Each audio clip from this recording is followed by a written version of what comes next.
Hello there, everybody, and thanks for joining me for this live stream.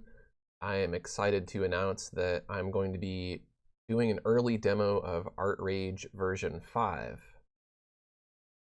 So, this is not out yet, but it will be out very soon, and it has a lot of great new features. For those of you who don't know what ArtRage is, it is a digital art application, and it does some things that are kind of unique as digital art applications go. It's a really interesting three-dimensional paint depth effect. Its oils are very nice and realistic. Pretty decent watercolor too, I have to say. There's no flow dynamics or anything like that, but pretty decent results. So I'm going to go ahead and do a little bit of demo drawing, and I'll just talk a little bit about some of the new features. Lots of people in the chat here. What's up, Clueless Ben, Singing Art, Mohammed, Colton's here. What's up, Colton? Good to see you, buddy. Pavig's here, Girly Girls is here, Abdullah's here. Thanks everybody for joining.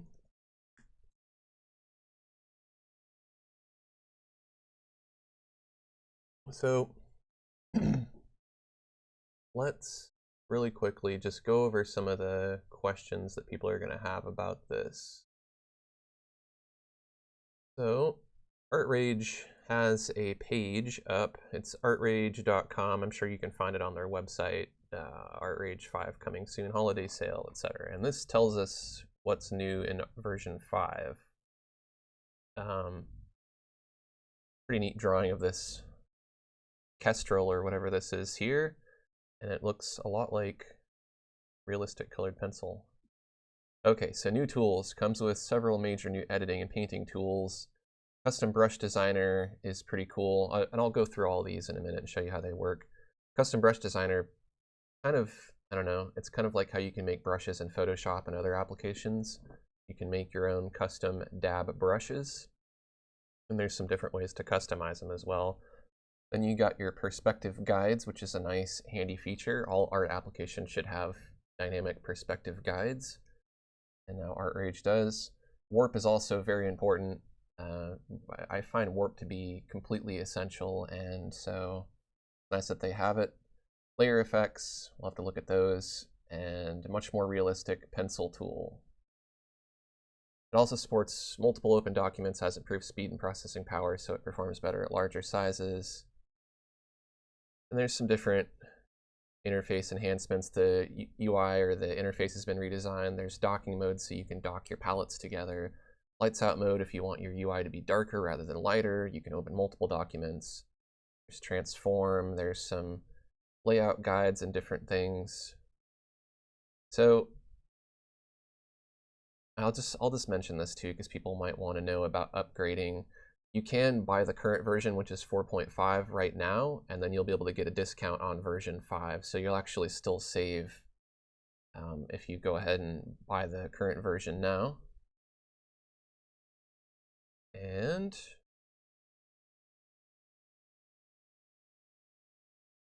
all that information is here on this page. Okay, so let's take a look at what it can do. Now, you might wonder, why am I even using ArtRage? I use Corel Painter so much. To me, personally, it's nice to have different tools, the right tool for the right job, and sometimes the particular look that I want in my work is easier to achieve in ArtRage, and sometimes it's easier to achieve in Corel Painter. More often than not, I use Corel Painter just because that's what I'm most comfortable with using, but there's no reason why you shouldn't own both. I mean, I own Photoshop, but I don't paint in Photoshop, and so in no way am I trying to suggest that, you know, this is like my application of choice. I do use it a lot, but I'm not the best ArtRage painter because I don't use it a whole lot, so I just want to preface this by, you know, admitting that I'll probably stumble a bit here trying to look for stuff, and so I've used it enough to know what to do, but I'm not as fluent or fluid as I am in Corel Painter. What's nice is that you can use the cross-compatible PSD file format to work between Painter and ArtRage, and I'll do that for some of my work.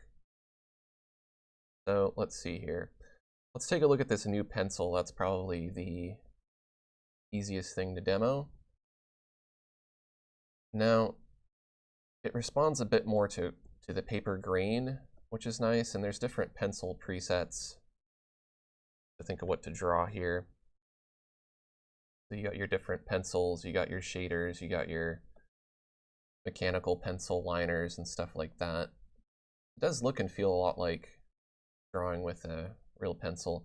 It also responds to your pen tilt, so you can shade with the side of your pencil as you would in real life.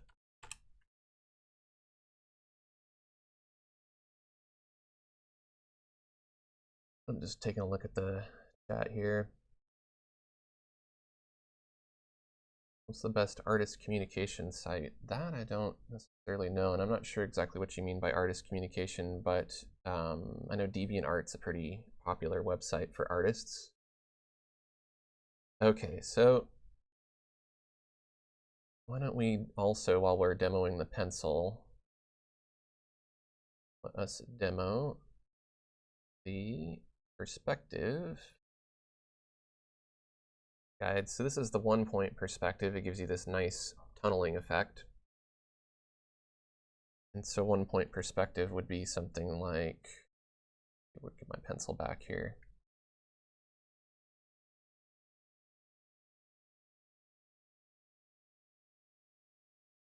So here's me trying to hold shift to draw a straight line, when in Corel Painter that works, but inside of ArtRage, shift resizes the brush. So this is what I'm going to do. Snap to perspective. I didn't very well snap, did it? Let's try that again. This is what I meant by fumbling. Still not snapping to perspective. Maybe I'm not doing something right here. It would help if I would have practiced all this stuff, but this is honestly like my second time using this, and I wanted to give a genuine demo of it. So okay, perspective. Snap to perspective. Okay, I see. It's not exactly like, as I'm expecting it to behave like the perspective tool in Corel Painter. And in Corel Painter, even if I'm painting like here or somewhere off the line, well, it kind of is moving a bit, so I don't know about that. It's kind of going off the line. Now I have an early version of this, so maybe I have something that's being a bit buggy here. There we go. Now it's snapping. You just have to be painting like right on the line that you want it to snap to. So 1-point perspective would be something like this. Kind of a cool effect. It's getting all jagged.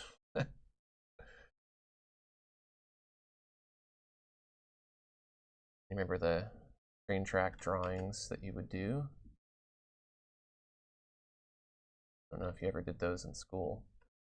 Now this is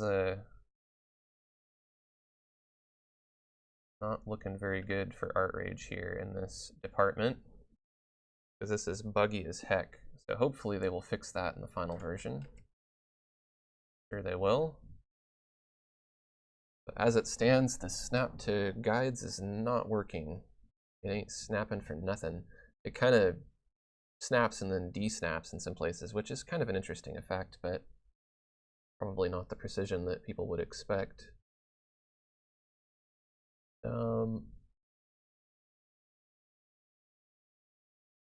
Abdullah wants to know, what am I drawing with? As far as the tablet, I'm using a Cintiq 27 QHD Touch made by Wacom.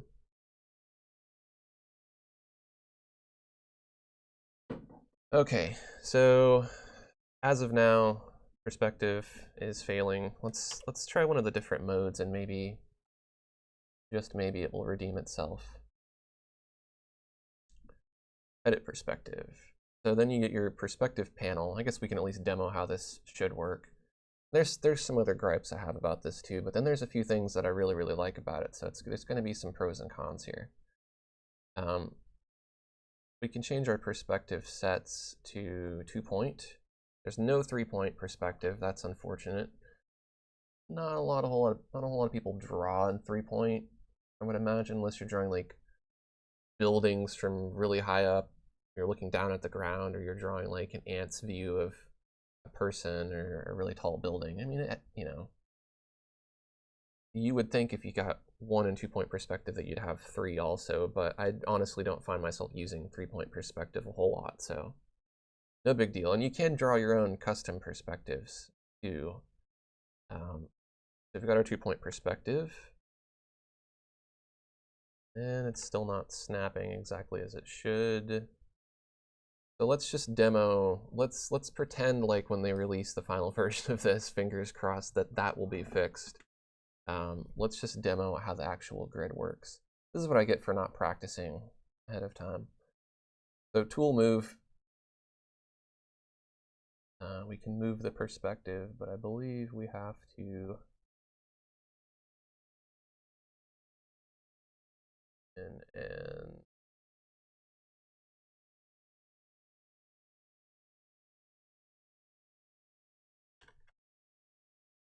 switch to the brush. That was probably not a good idea. Let's try that again.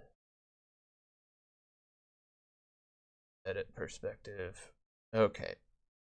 So here we go. We can move the 1-point perspective forward and backwards. That's nice. So you could, you know, this would be really nice for drawing like a room or a tunnel or something. And then we got the perspective for 2-point. We can move that around. Here's my first critique on this. It's cool that you can move these planes around, and I guess I'd have to really play with this a bit to see why this makes sense about why they detach. But for me, I think maybe it's just that I'm used to the way that other perspective tools work, that these two halves of the perspective should stay joined. You know, I don't know if I see the value in doing it. I mean, I guess if you wanted to do it like this, and then let's say you had like a front of a building here, and then you had the sides over here, I guess that would make sense. But that just seems a little odd to me. And then the other thing that I don't like about it is that these guides should they should meet up to these horizontal guides. Like I shouldn't be able to move this horizontal guide here where my cursor is independent of this one over here without them matching up. Because really, if you're drawing a building or something with windows, when you're going around the corner, you're going to want those windows that you're drawing here. Let's say, using this gloopy pen, I'm drawing windows here. I'm going to want them when I go around the corner to the other side of the building to be perfectly lined up. So I want that line to continue all the way across. But that's just me. Now, the one thing that I really do like about this, and which gives it a unique advantage over some of the other perspective drawing tools, is the fact that you have this grid here. And so if I draw a window here on my building, and then I skip a space and I draw another window, and another window, all of my windows are going to be in perspective as far as their proportion. They're converging here, and so they're getting squished as they should. And there's a perfectly even amount of space between all of the windows that I don't have to try to guess or do some kind of digital trickery to get that exactly the way I want it to be. And goes for the other side. So that on its own is a really nice feature. I guess if I were using this application a lot for drawing, I would have to get used to the way that the perspective guides work. And by no means am I suggesting that it's not a cool feature, because it definitely is. It doesn't work exactly the way I want it to. But you could say, I can say that for all of the other perspective drawing tools and all the other applications as well. And I'll say at least it has perspective guides, because there's lots of other applications out there that don't. And I don't know, it's just something that should be standard. So definitely a good addition. Hopefully that snapping will get fixed in the final release. Again, this is just a beta version that I'm using here. So that's enough with the perspective guides. Let's clear these guides. How do we get rid of these guides? I assume we're going to want to turn off snap to perspective as well. Okay. Let's see if we got some questions here. Mohammed says, Aaron, I wonder if you can make some videos working with Wacom Intuos or any other tablets which don't have a screen like Cintiq, because some people think they can't make great art with Intuos or others. All of my videos, well, let's see, there's a good chunk of videos that I made where I made those videos before I had a Cintiq. There aren't as many as after I got the Cintiq, but there's some out there. And I do try to mention as much as I can that a lot of my work, you go to my website and you look at my portfolio, most of the stuff near the bottom, I'd say I probably got the Cintiq in like in 2013 or so. Everything before that, from 2013 until way back until like 2006, that's all stuff I made with just a regular tablet. It didn't have a screen. And so just by the volume of work, I mean, there's hundreds and, you know, I don't know, maybe not thousands, but hundreds of pieces of work, a lot of which are a lot more detailed than the stuff I do now, since I'm doing mostly demonstration. That's a good indicator of what you can do. I mean, really all you need is pen pressure. If you got pen pressure, you can draw on just about anything. Your English is great, Mohammed. I understood that much better than I understand stuff that people type that speak English as their first language. Clip Studio Paint has awesome perspective tools. I agree. Clip Studio Paint is one of those ones. It too has something strange about the way that it works, though, that I don't know. I think I'm just used to the way that Corel Painter works. The perspective tool in Corel Painter is absolutely perfect, with the exception it doesn't have that divisible grid. If it had that divisible grid, it would be solid. The advantage to the perspective grid in Corel Painter is that you can match vanishing points very easily. You can save vanishing point. I mean, you might be able to do this in other applications too. Save vanishing point presets, and there's 3-point perspective. So it could just be that that's what I'm used to, but I like it. It works well for me. And it's much easier than like doing it the old school way and taking out a ruler and drawing all your guides manually. Singing says, my class did perspective too. It was kind of hard to draw smaller than usual. It is hard because sometimes you want to draw things the way you think they should be drawn, and take some practice of learning how things should look. Usually not the way you expect to be able to draw realistically.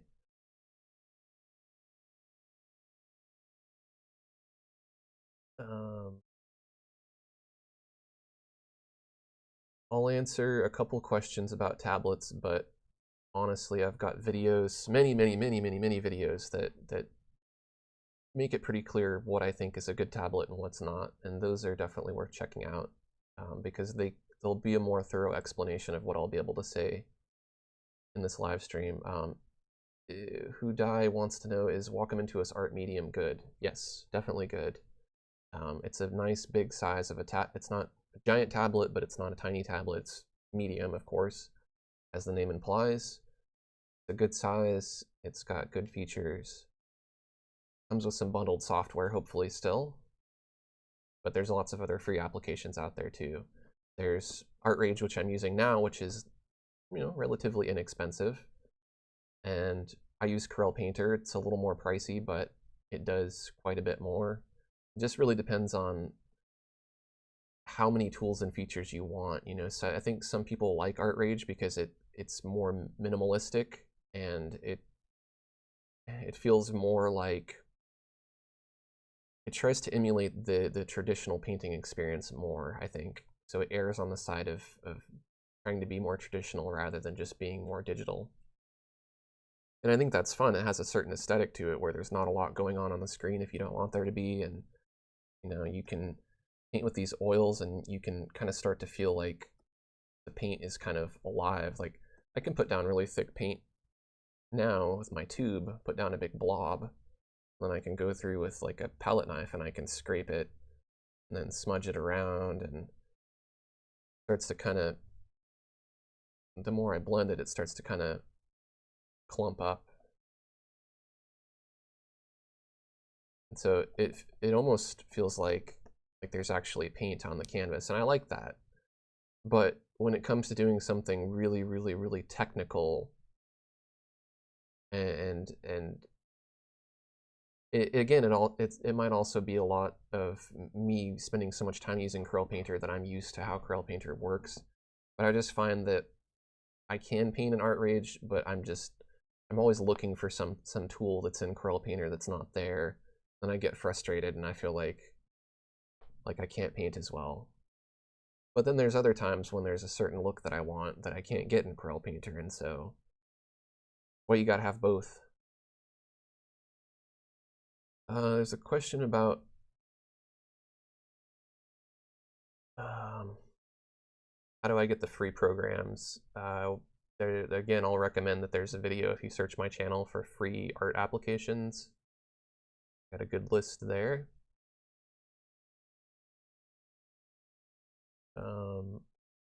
Abdullah suggests a drawing challenge from the subscribers. Do you mean challenge my subscribers to draw something? Varden wants to know, how long do I sit in a stretch to make illustration work? It depends on the illustration. Lately, I don't spend very much time on my illustrations at all, because a lot of what I'm trying to do is demonstrations for videos, and I'm trying to get a video out every week, at least, you know, if not several videos a week. And then there's also like, I need to make videos ahead of time that I'm going to eventually release later, and I have work and all this stuff. So I don't have as much time as I used to have to sit there and spend, you know, like if you want to ask how long do I sit per day and draw, I will take breaks in between what I'm doing now and then, but I've easily spent 6 to 8 hours sitting and drawing.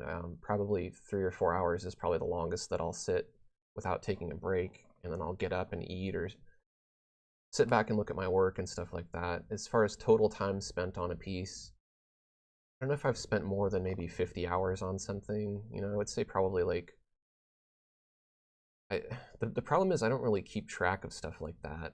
You know, like I don't set a timer and then go, okay, like this is how long I spent on it. So I'm just kind of guessing, but I don't know, 30 to 50 hours. How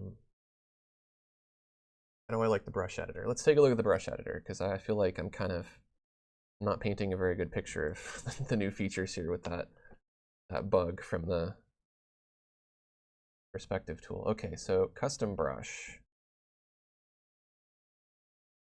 Let's look at the custom brush. Okay, so this is just one brush. Gives you this nice broken paintbrush effect. If we tap, we can see it's kind of a bristle dab. It seems like it's not exactly the same dab each time. Responds to pen pressure, so I can make it thicker or thinner. And then if we go to the brush editor, let's see, where is that?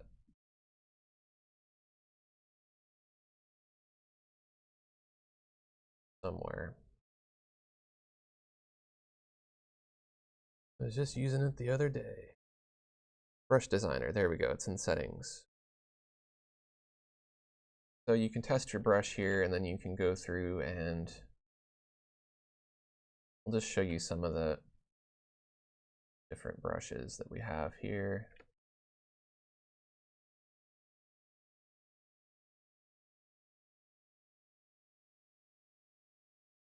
I was just on a cloudy brush.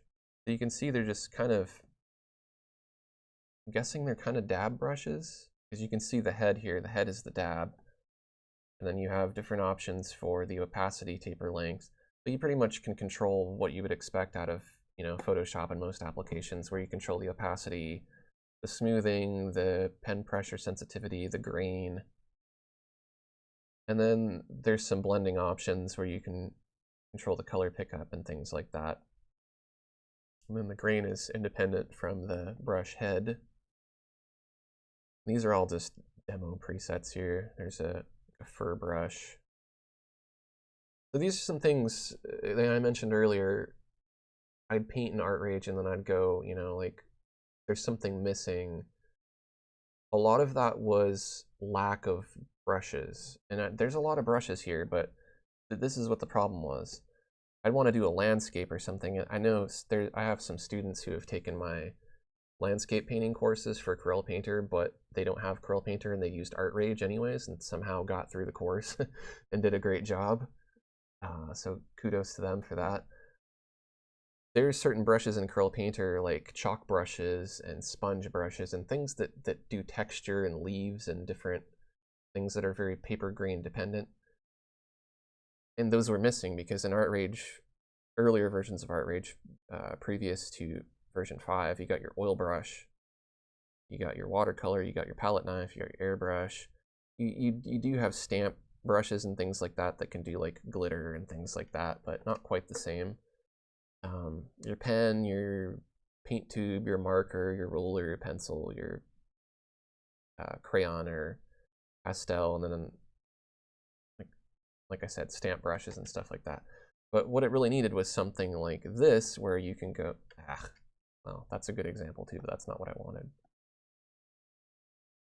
Give me my fur back. Something like this where you can go, all right, I'm going to paint some leaves. Bam, there's your leaves. You got your nice leaf brush. And you don't have to do a painting like this where you go, oh, well, I don't have a leaf brush, so I guess I gotta, you know, spend 40 hours just painting leaves. And it's two different results, of course, you know.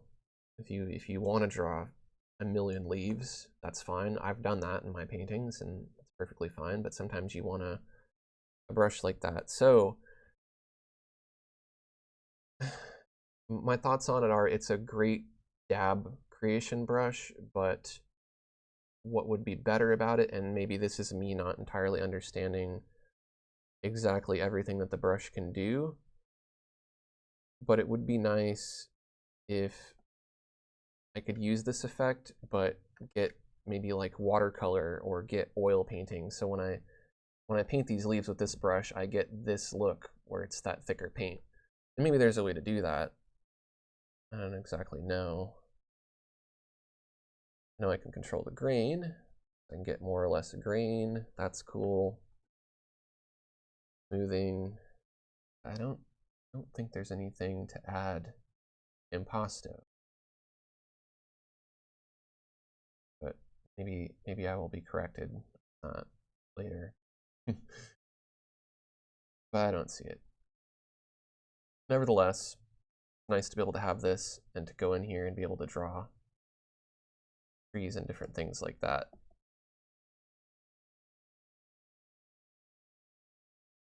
So for those of you who want to follow along with my landscape painting courses, now you'll be able to do that, because look, now you can paint trees, and if you want a mountain, you can get a mountain too. Let's see here. Bristle worn gives a pretty nice texture. The different things I do where I'm adding texture and things like that, you know, there you go. There's your brush for mountains and dirt and all that stuff that wasn't there before. So awesome feature. Good job there. And let me just, sorry, I'm not doing a very good job of keeping an eye on the comments. I wanted to follow up with Abdullah's question.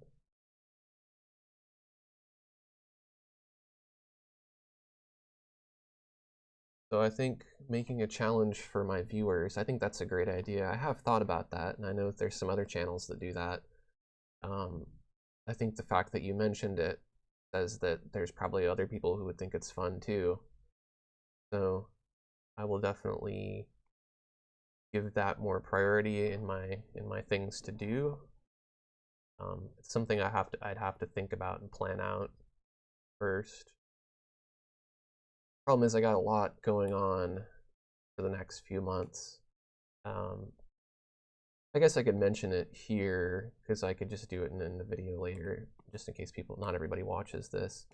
I'm gonna start doing themes on my channel, and I don't know if I'll do it permanently, but you know, it's gonna be like a trial for a few months, or maybe longer.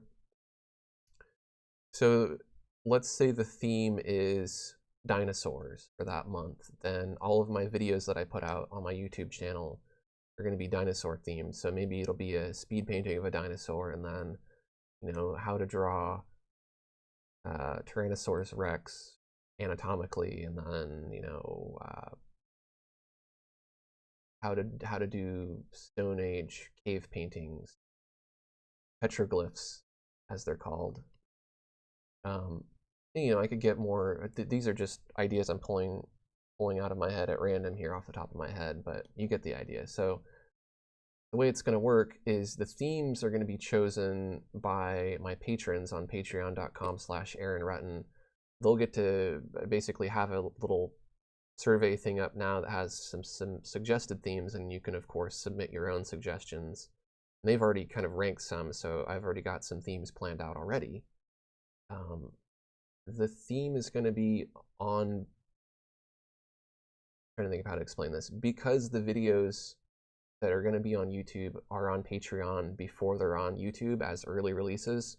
The theme for Patreon and YouTube will be the same, it's just it'll be different because the theme will come out earlier on Patreon, and then a month later it'll be on YouTube, and so that's where it gets a little tricky for me to try to remember what I need to work on in the current month, what theme it is that month on Patreon, and what theme it is on YouTube. And unfortunately, I made a little list for myself. So there's going to be a theme. Next month's, well, the current theme this month, as you might kind of be able to tell, is I'm doing a lot of landscape paintings. And so that's the theme for this month on my YouTube channel.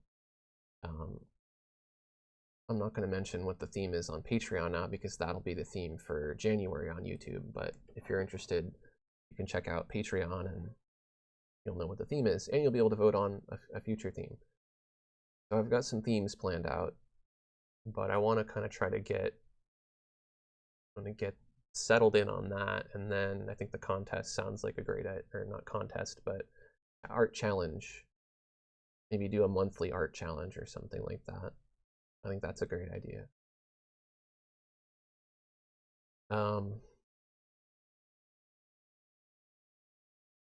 Arden says, do you use any references while making your art? How did you become an artist? What does one need to study to become a successful artist? That's a lot of questions. And yes, I use references while making art. It depends on the piece, not always. I do a fair amount, if not more, drawing from imagination than I do from reference. I think reference is fine. It's just for me as an artist, I don't want to be dependent on reference. I don't only want to be able to only make a painting if there's a reference for it. I like to be able to just make stuff up. And there's a lot of stuff on my channel that's abstract and, you know, weird looking and not completely realistic. But that's fun for me, and that's what being an artist is about, is doing what you enjoy, not what you think is going to impress people or what makes you feel like you compete with other people. Just do whatever you do, and it doesn't have to be realistic. You know, I know some local artists here, like world famous artists who are, you know, cartoonists, who don't draw realistically. They draw cartoons. They draw some of the simplest things, but their ideas are so good and so humorous and so witty that they don't need to draw realistically because they're appealing to an audience who likes funny cartoons. They don't care about realism, or their audience appreciates a different form of art than realism. And they're very, very, very, very successful people.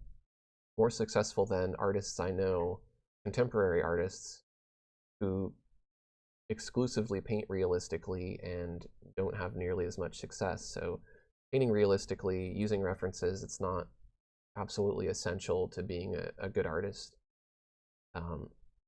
Neither is painting realistically.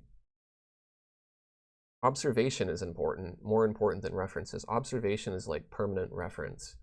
If you take the time to observe things that you want to be able to paint and you study them enough, you won't need a reference. You'll be able to draw from your mind.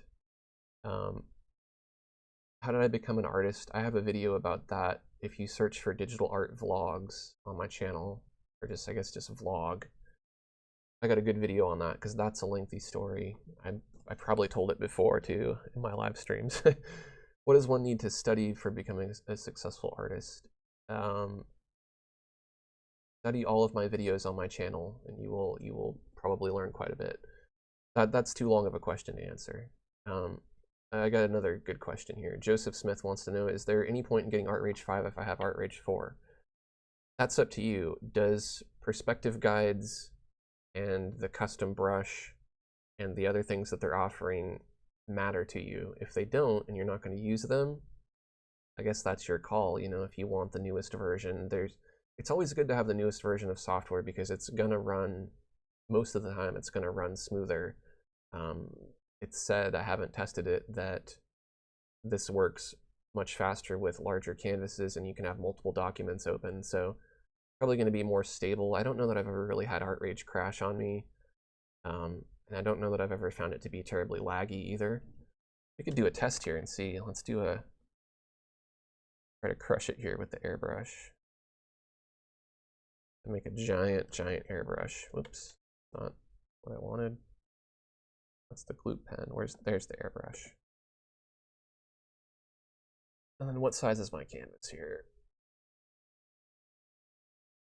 Let's make this 6,000 by 6,000. That's pretty big canvas. 6,000 by 6,000. That's what my brush is topping out at. And there's some lag. Hopefully it doesn't crash my live stream to do that, but you know, not terribly bad. If I paint slowly, it's not that bad a lag. So yeah, it's pretty snappy. Now that's a way bigger canvas than most people would ever use, so if I close that,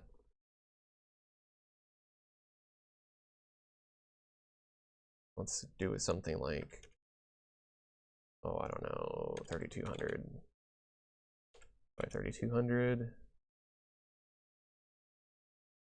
then not quite as laggy. And that's with the airbrush, that there's lots of other tools as well. This is the paintbrush, which is a little snappier. So I guess that goes, you know, that's a question for everybody, for every piece of software they own. I mean, you're constantly having to upgrade. Is it worth it to upgrade? You know, for me, it depends on, you know, what they're offering. If it's something minor and I don't really care, then there's no point in doing it, unless you just want something that you hope works a little bit faster. As I mentioned earlier, they do have a deal though. I think if you already have ArtRage 4, then you get a certain discount. Let's see what they say. Okay.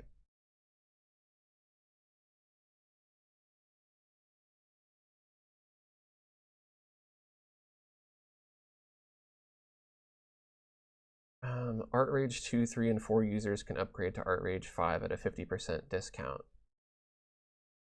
So there you go.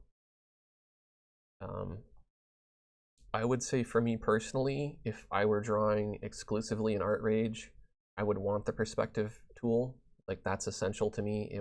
I guess if I draw in perspective, which I do, so I would say that on its own would be huge, you know, because otherwise, how are you going to draw in perspective? You'd have to draw all your guides manually, or just not draw in perspective at all. So that's big if you draw in perspective. If you want brushes that go way beyond what's available here, for instance, this custom brush, which lets you pretty much, you can make any brush that you want. Like if you want an ivy brush, here you go. Let's make this a normal color here.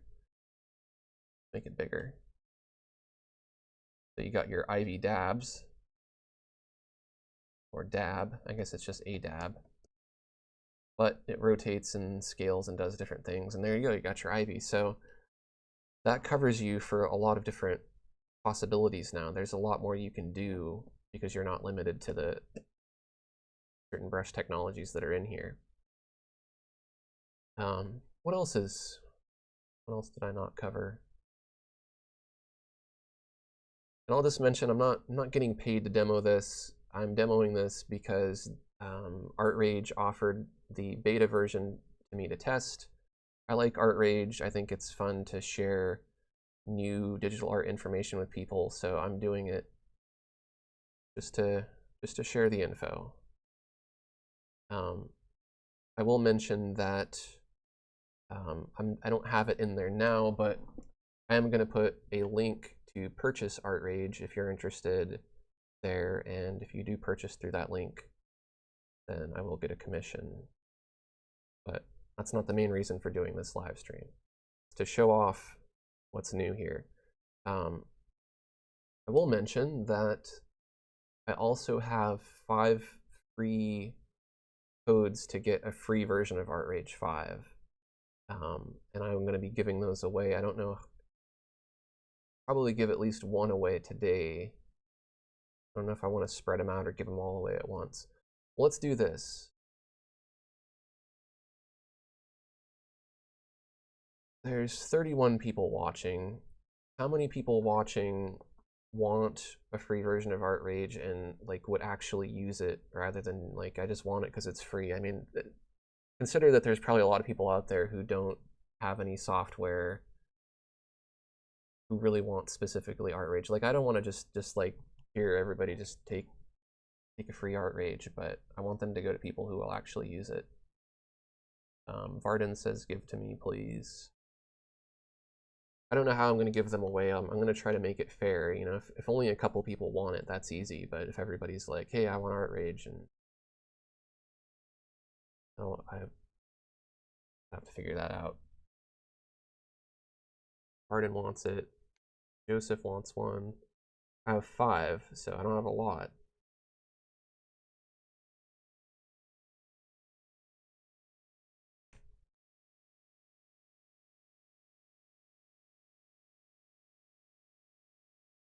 Brian already has 4. See, that's a good attitude, Brian. Because Brian already has 4, so let 5 go to someone who... I think if you already have 4, this is the way I look at it. Like, if you've already got 4, you already have something, and if there's someone out there who doesn't have anything, let's try to give it to them, because I think that's the nice thing to do. Because there are people out there who, I mean, ArtRage isn't a terribly pricey application, but Muhammad doesn't need ArtRage because they use Fire Alpaca and Medibang, and that's a good point too. Like if you already have something that's free that you use, I'm just trying to maximize the impact here. Airbrush Mel, Emilio's interested.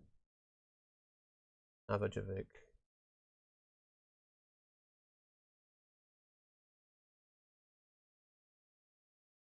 Well, Pavig says, give it to someone who's getting into digital art. Yes, thank you. Because that's just how I'm looking at it, because it's like, I don't know. I almost don't like giving away things for that reason, because it's like you can never really figure out who it's the absolute most fair to give it to or who deserves it the most. But I think there's so many people out there, you know, that there's a lot of people out there, to them it's like, you know, $79 or whatever it's not very much money, but then there's a lot of people where $79 is like $7,000 to me. So you know, and if that kind of person can have an opportunity to get something for free that they wouldn't normally have been able to get, and it enables them to be able to be an artist, and to follow their dream, I think that's what's important.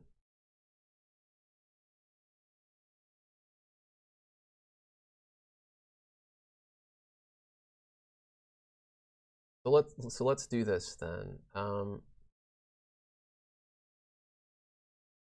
Oh, I really like want to like try to think this through better because I don't want to make it difficult on myself. Let's say um, the first 5 people to email me at aaronrutten@gmail.com. You should be able to get my email. Let's see. I'll write it here on the screen.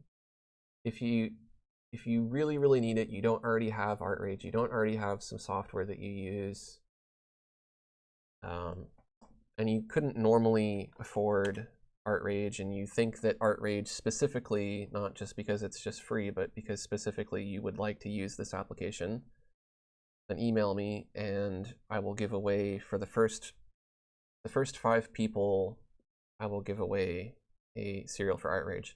Now, what's important to note is until ArtRage is officially released, the serial's not going to work. So you have to wait until after they release it, and then the serial will work.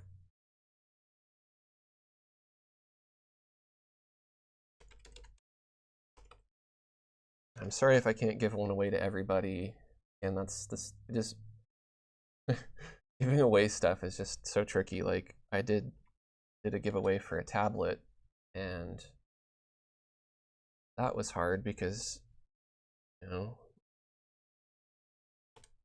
everybody deserves it, but then on top of that, you got to try to weed out who doesn't really need it, you know. And I guess that's not, you know, I don't know if that's really fair for me to try to judge that, but I just think, you know, anybody can just snatch up something that's free, but I think if I know that it can go to somebody who really needs it, I think that's really more important to me than anything. And yes, Mohammed says be nice, and if you have other software, don't email me. Thank you. And I'm glad people agree with me on that too, because I think that's really the nice thing to do for, you know, it's the unselfish thing to do. If you've already got something, then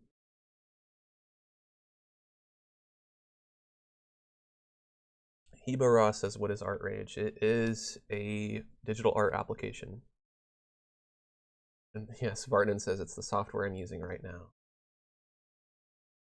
Well, let's see if I got any emails already. Got a couple. So I think I get a few more emails. If not, and if I don't give them all away today, then I will probably do another live stream or offer them elsewhere.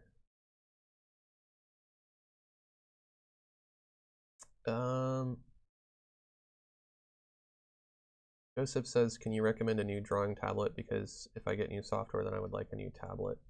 I'll have to refer you to my video about top 5 drawing tablets. Just because, you know, I can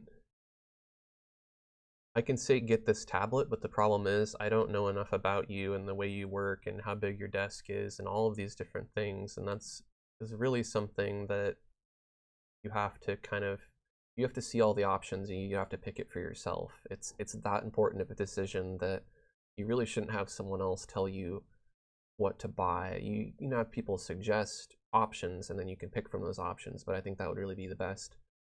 I can tell you what not to buy. I can say don't waste your money on something that's not a Wacom brand tablet.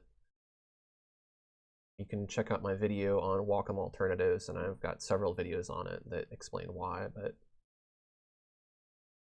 Barden says, sir, where do I email you? Should be on the screen right now my email address. And thanks, somebody shared it in the comments too. Good.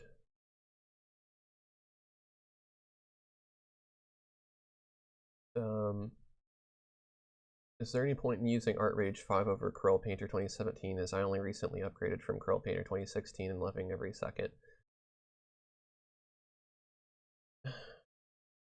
I'm walking a fine line here between trying to be nice and promoting ArtRage and then trying not to like say too much about Corel Painter. Again, this is just, I'm just making this video because I want to make it. I'm not getting paid to do it or anything. And I don't want to give the impression that I favor ArtRage over Corel Painter, because that's not the case, but I also don't want to imply that you need to choose between one or the other. Like, I own both. I bought ArtRage 4. You know, I paid money for it. They didn't give me ArtRage 4. They just happened to notice that I post occasionally about ArtRage, and they offered me this opportunity because they know that I use the software and that I talk about it. So it made sense to give me the beta. If I had to choose between one or the other, I'm going to choose Corel Painter, and that's my preference. But as I've said multiple times, there's going to be things that I can't do in Painter where I'm going to need to jump over to ArtRage. It's like having a toolbox, you know, like of real tools. Like, you got your hammer and your drill and your screwdriver and all that stuff. You could have a Swiss Army knife that has all those things in it, but it's not going to work as well as having each individual tool.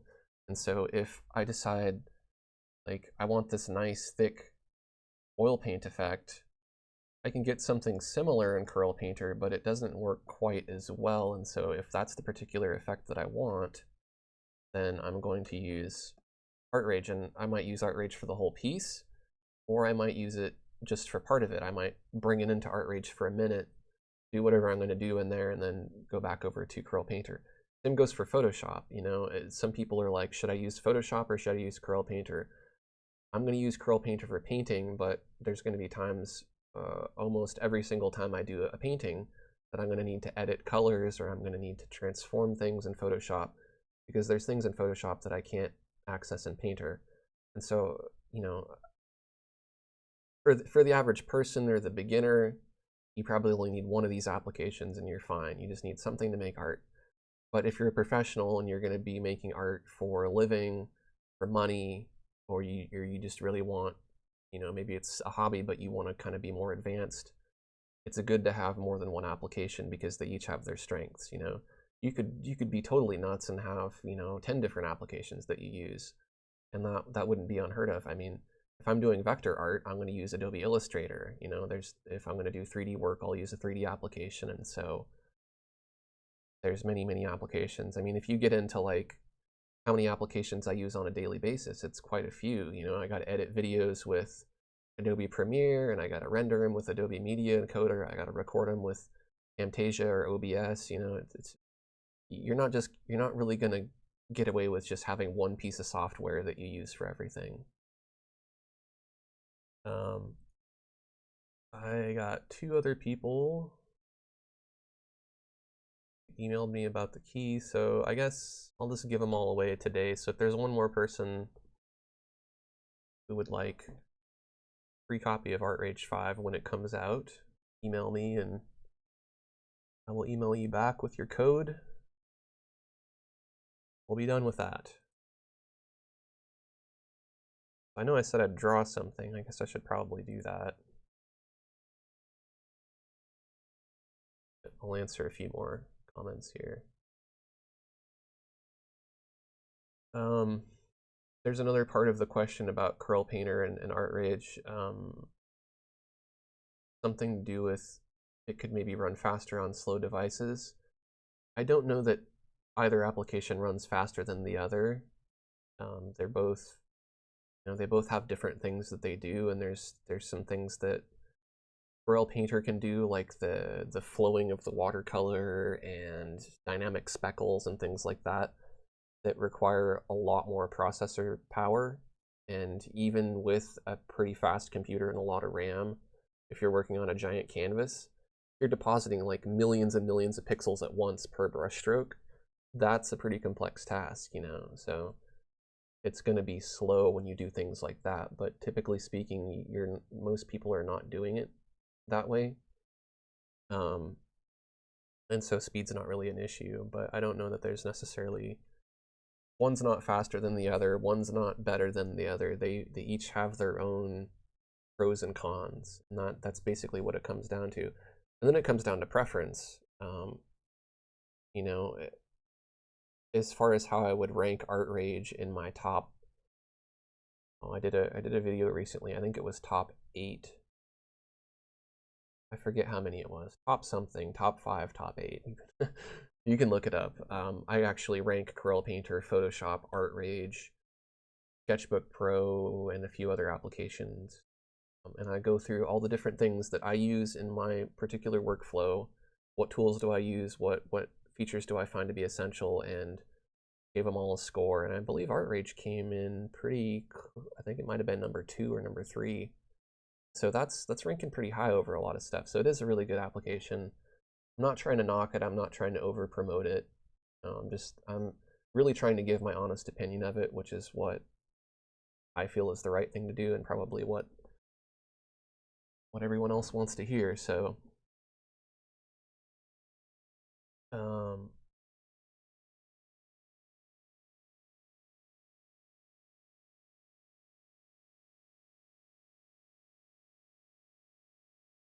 okay, so what should I draw? That is the question. Never know what to draw.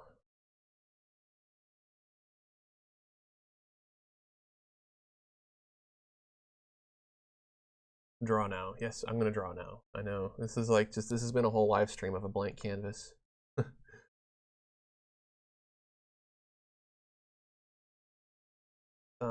So I got a couple more questions. Does it make sense to upgrade from 4 to 5? I mean, you gotta look at what they added and make that decision. I mean,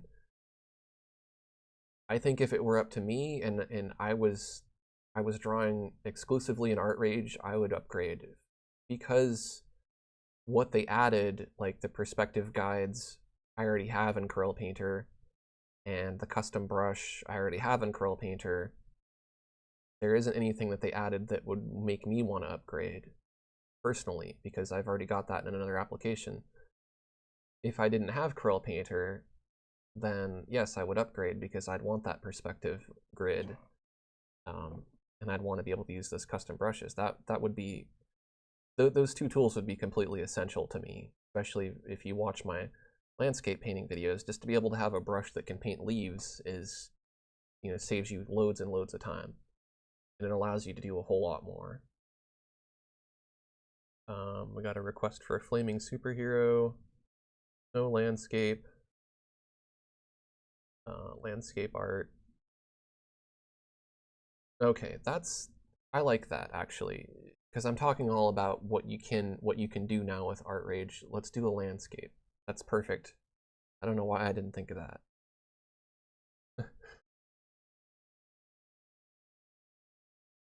Close that painting, close that painting,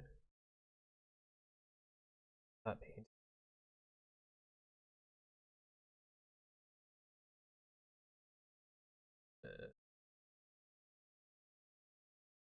Okay.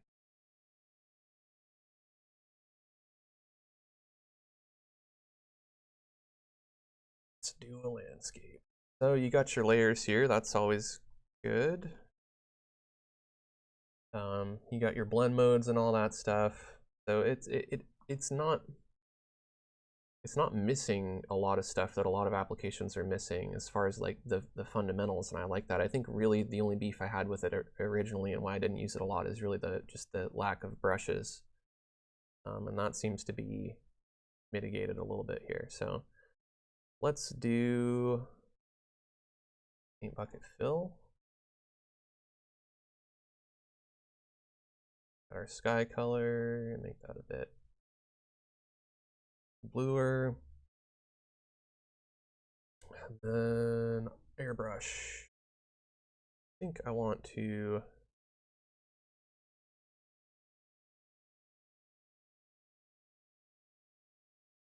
remember what the keyboard shortcuts are to zoom in and out. Do this.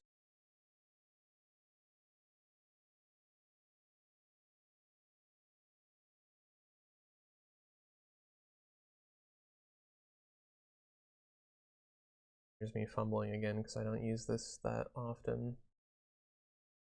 Where's my dang zoom? Let's see if my touch works.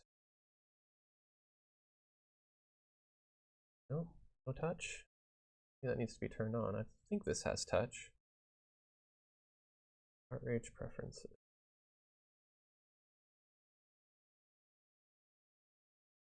Multi-touch gesture.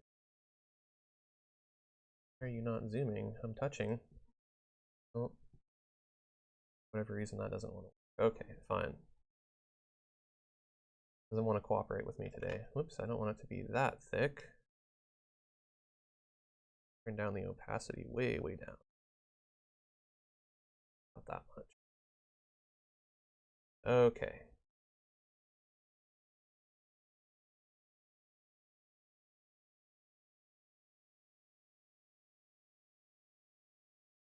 Using the airbrush here to put in fade that goes down towards the bottom of the canvas. And then a lighter color and make it a little more yellow and put that down here. Make those little palettes move out of the way, that's kind of nice.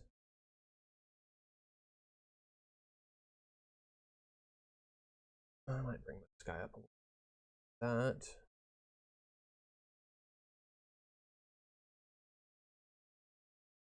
I'll create a new layer.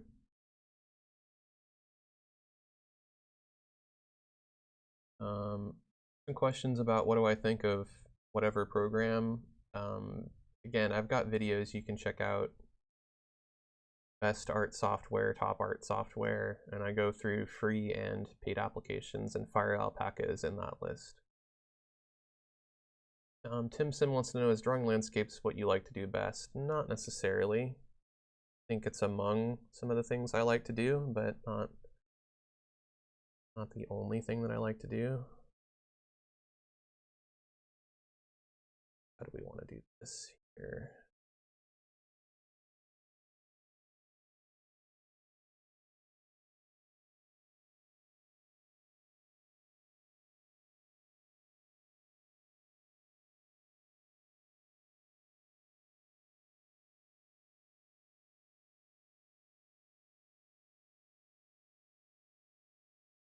Like this is one of those instances where I have a brush, palette knife brush that I like to use in Corel Painter, but you know, there's different ways to do it in different applications.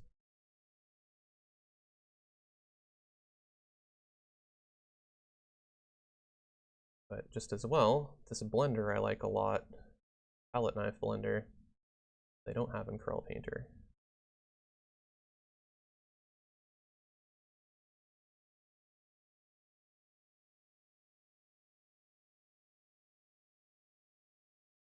Layers palette bigger too. Like lots of layers. Okay, so I got 5 people who requested the ArtRage thing, so I'll send it off to those 5 people. And again, well, I'll mention it when I email you that it's not going to work until it actually comes out. Which, let's see if they say when that's going to be. January 2017. There you go.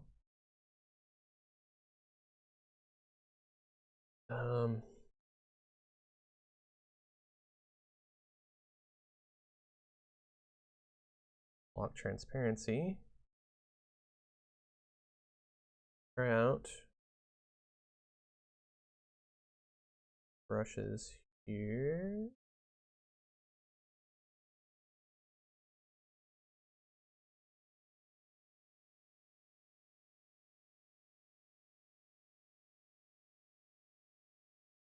One in particular I was looking for. Bristle Warren, there it is.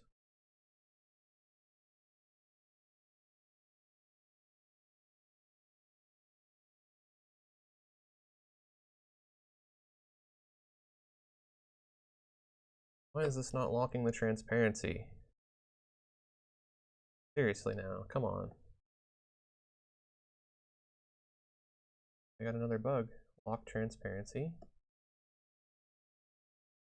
That again. Unlocked it. Okay, maybe I got another bug here. I might have to send them a list of bugs. Maybe this is a beta testing session and not actually a demo. Lock transparency could work. And it's kind of irritating that it won't, because what I want to do is I want to be able to paint, but keep that paint within the shape. Works here, you can see, right? I can't paint outside of that. I want to be able to do that with my other brush. Working though. So let's go to edit. Select layer contents. And we'll make it work.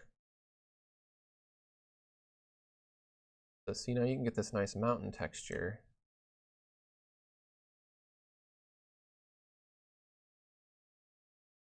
So if that's something that you feel like you'll use in your work, that that might be reason enough to upgrade right there. If you don't use stuff like that, then not.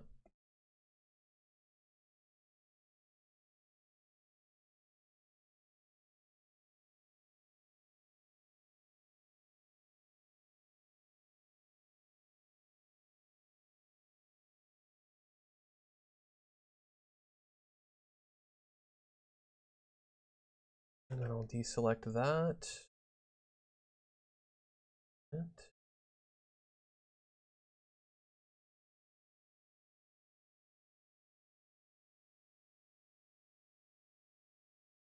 I think, as I recall, I don't know that there's masking in this. I think there's stencils, which doesn't work exactly the same. Which I don't like. I don't like the stencils. I just want a regular layer mask. So that's one of the, that would be one of my gripes. I'm gonna do this a different way then.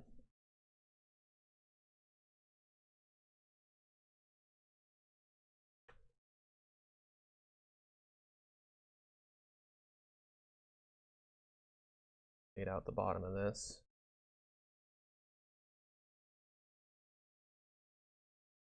Oh, we got that cloud brush. Let's use that. Cloud custom brush.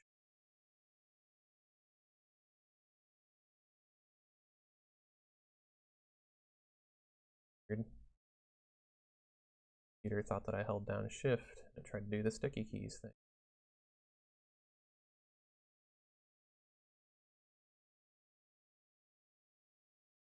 Cloud effects here on the bottom.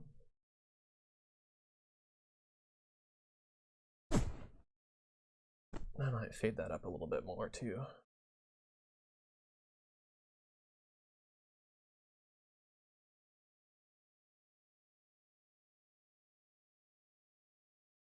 And then what to do to this? A little more texture.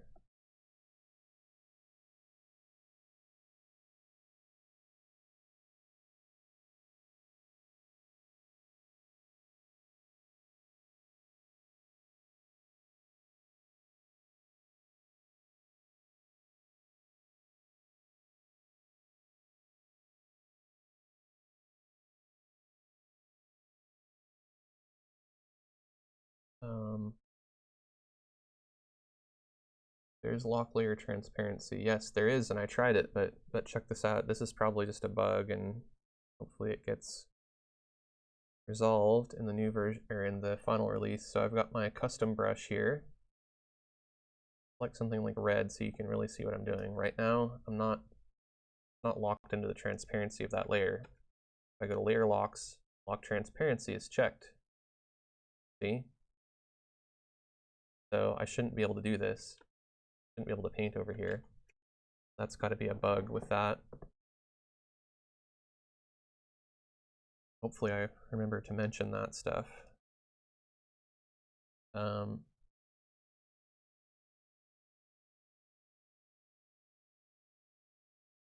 let's do another layer.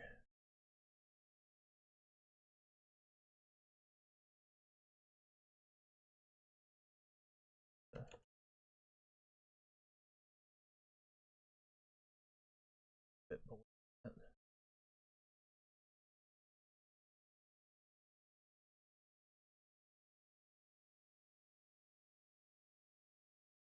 They're really nice effects though that you couldn't get with the other brushes.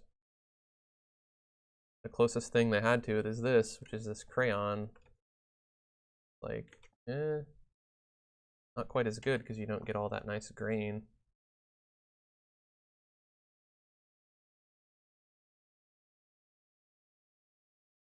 Maybe we'll do some land in front of that first.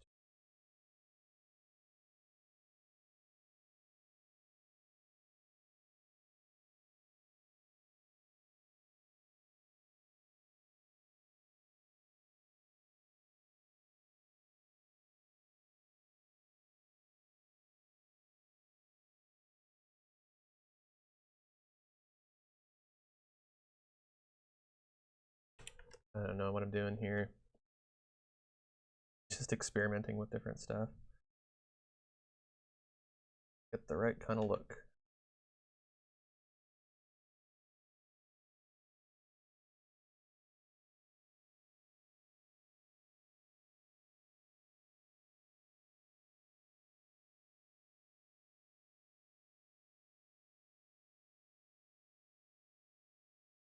If there's something that looks like pine trees or something like that. Maybe these fir ones.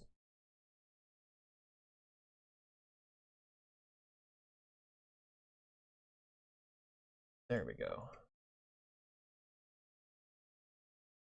Pine tree, distant pine tree brush.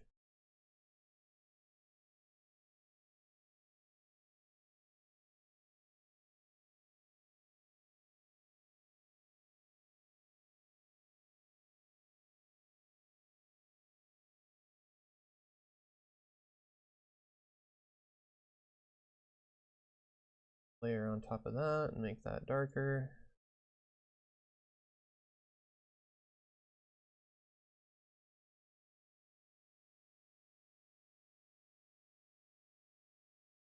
Darker again.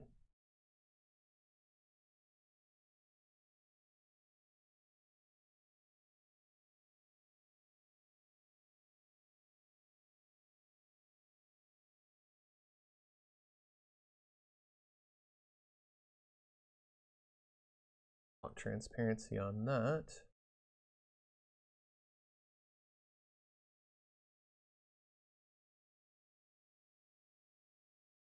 Oh, I can't lock transparency on it. I forgot already. So that's okay. Good for that. Yes.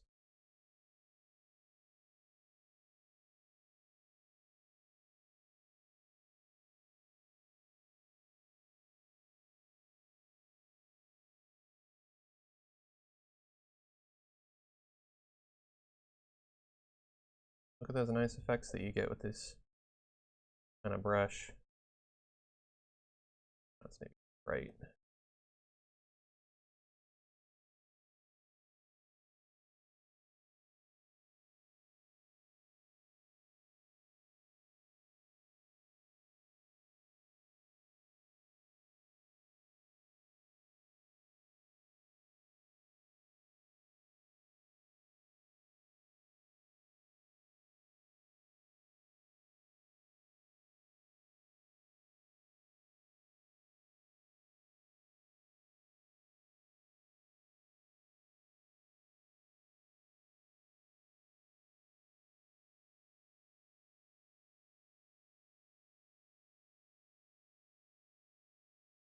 Try to keep up on the comments here too.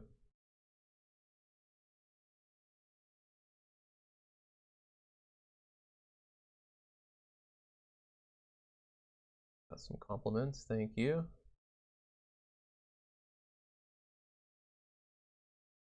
Painting a lot of landscapes lately, so probably why. This is looking all right. Gotta keep in mind my head is blocking some of my screen space over here, so I'm trying not to put palettes there if they're necessary.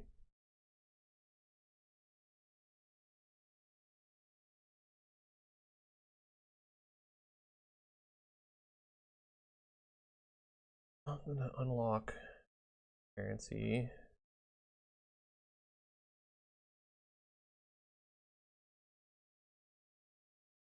Spray the edge on this a little bit too, not so perfect.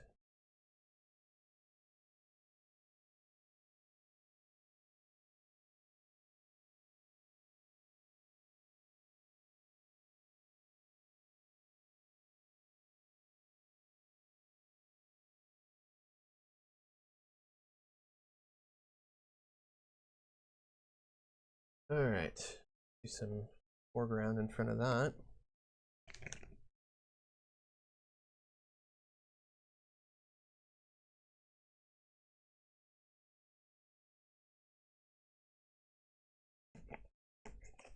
Yeah, it's interesting, like one little feature like the custom brush thing makes a big difference.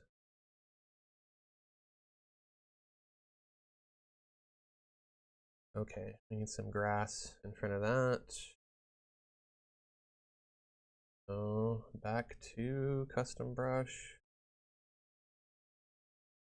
That.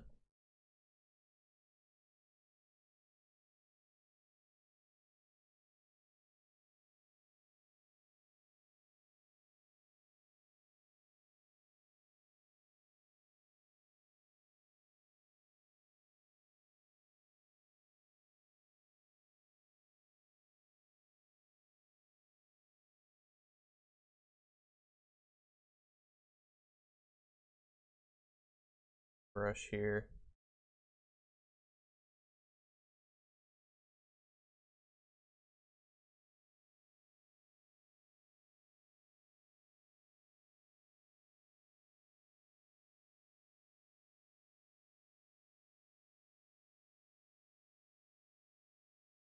I gotta say, it does kind of, in the way that it blends when you paint the strokes, it does have kind of an oily feel to it.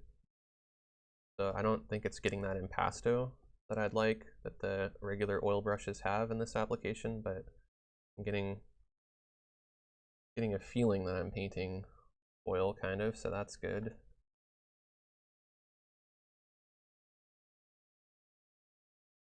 And again, it depends on, you know, like what kind of aesthetic are you going for when you're painting. There's a lot of artists who want their digital painting application to feel like a traditional painting experience. And there's other artists who just want to be able to paint digitally because otherwise they would just paint traditionally. So why put so much emphasis on it? And I guess I gotta kind of agree with both, because in a sense I do sometimes like the aesthetic of painting traditionally or feeling like I'm painting traditionally, but then other times, probably more often than not, I want whatever tool's gonna work for the job, and so it doesn't necessarily need, you know, I don't need to feel like I'm painting with oil paint. If I want an oil painting effect, I don't necessarily feel like I need to use oil painting brushes for that. I'll use whatever brush works. So I'm also going to mention I'm not naming my layers here, and that's a really bad habit that I don't normally do. I recommend that you name your layers. Always a good habit to name your layers.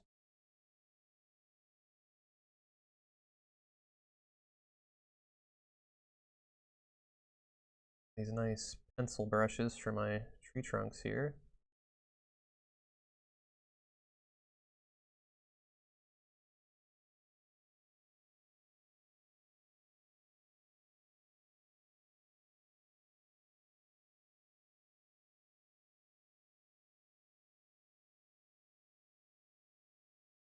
Really been enjoying doing all the landscapes lately. You'll get to see a lot more. I've done probably half a dozen different paintings.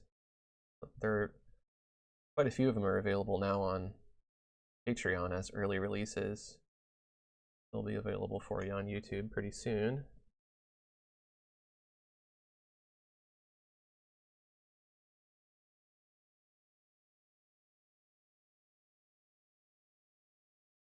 But so this is what I was meant, you know, someone asked earlier, do I paint from reference? And it's like, well, you know, I don't know that that's always necessarily fun. I mean, if I want something realistic, absolutely photorealistic, or I need inspiration, I might do that. But otherwise, it's fun just to be able to go in and just paint, you know, and just make up your own world and your own scene and not have to rely on that photo of it existing first. I'm doing here.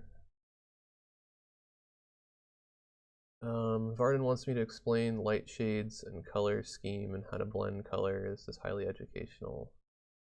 I can't explain all that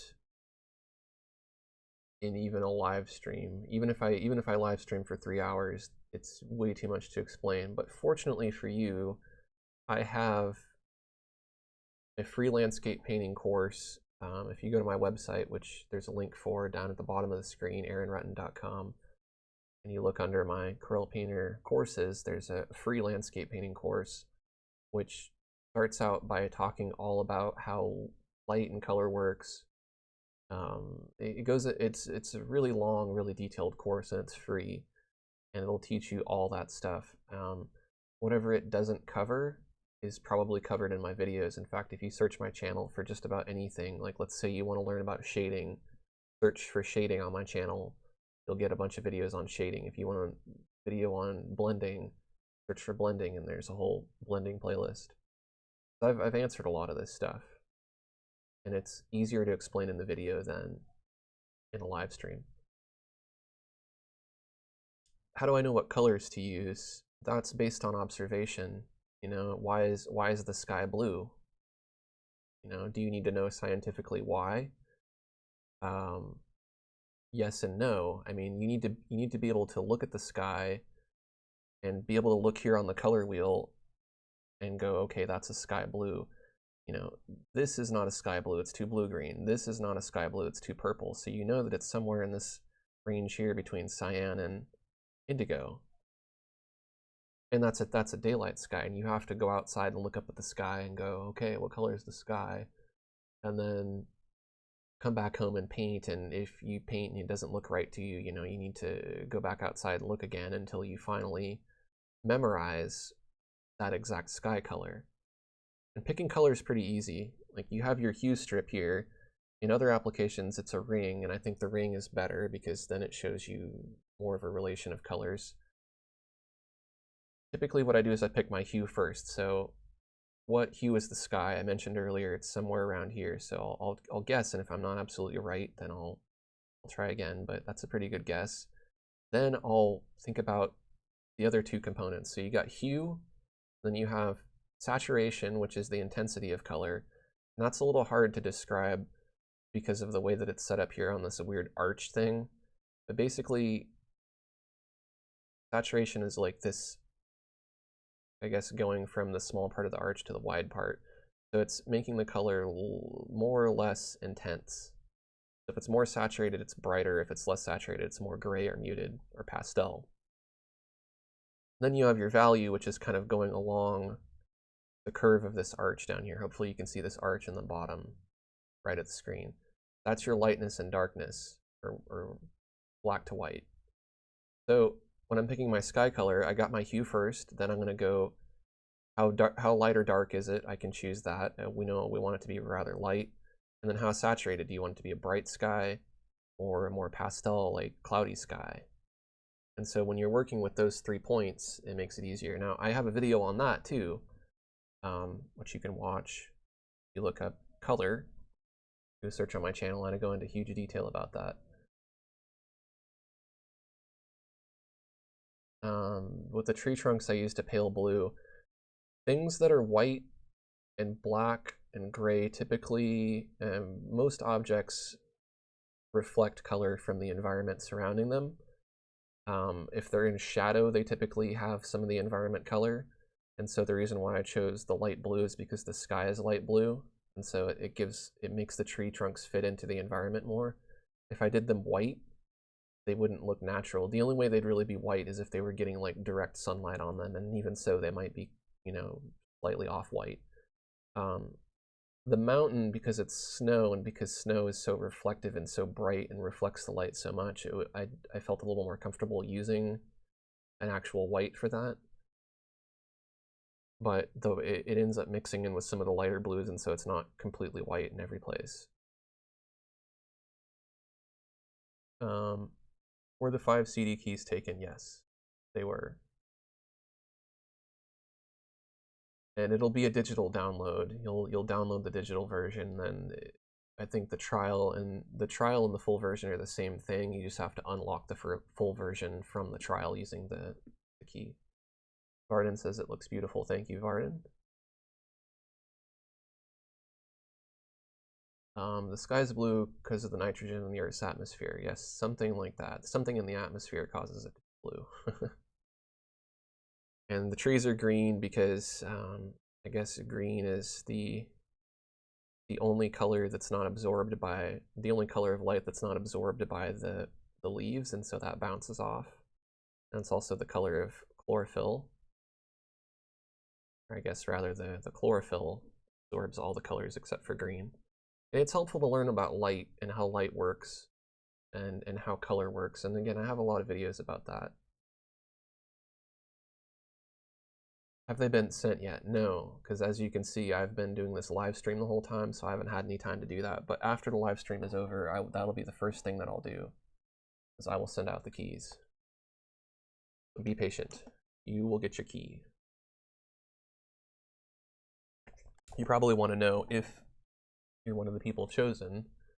So I will just mention who those people were. There's Tyann S, Cynthia, Blavet, Emile, and Vardan were the first 5 people.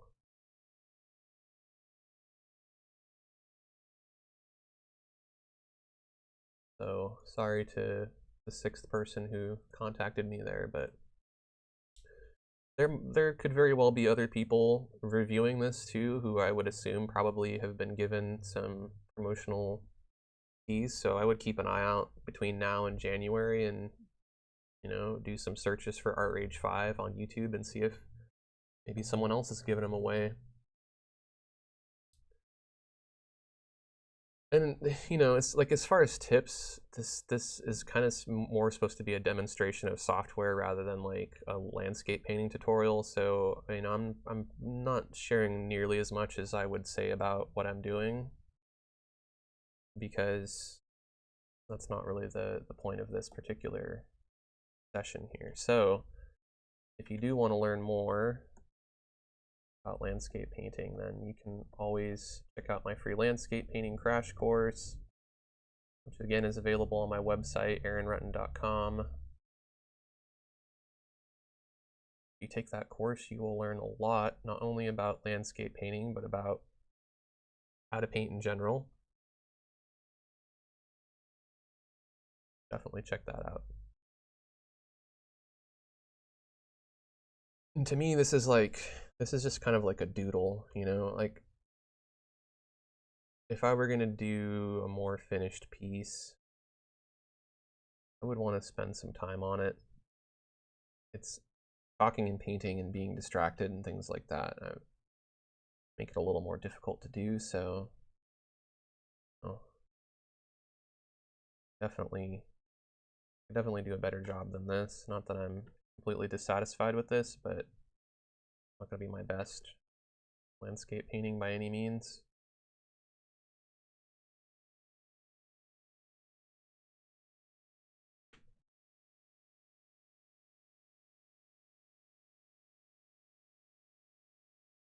Let's do it. 3 in the foreground here.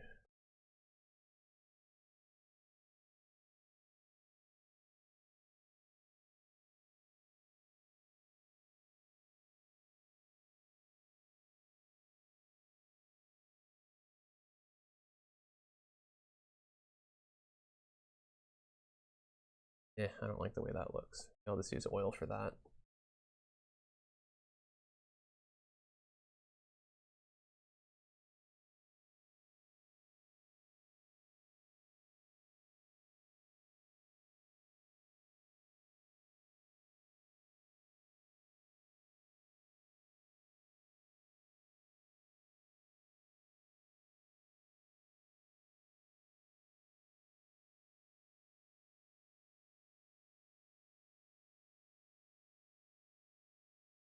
Oops, that one kind of hits the edge of the screen and then stops. That's weird. Well.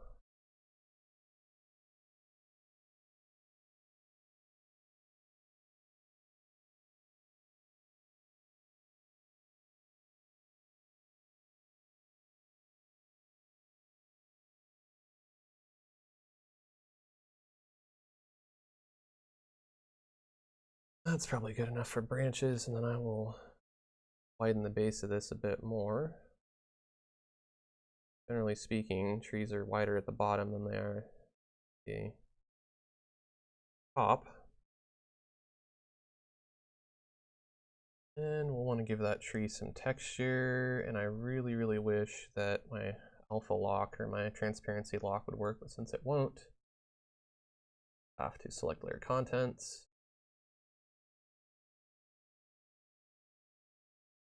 I don't know if there's a way to hide the selection. That would be nice if there was. I guess it's not in the world if I can't. And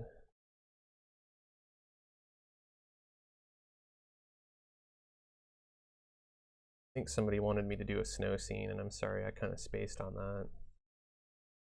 Because it's not really going to be snow now.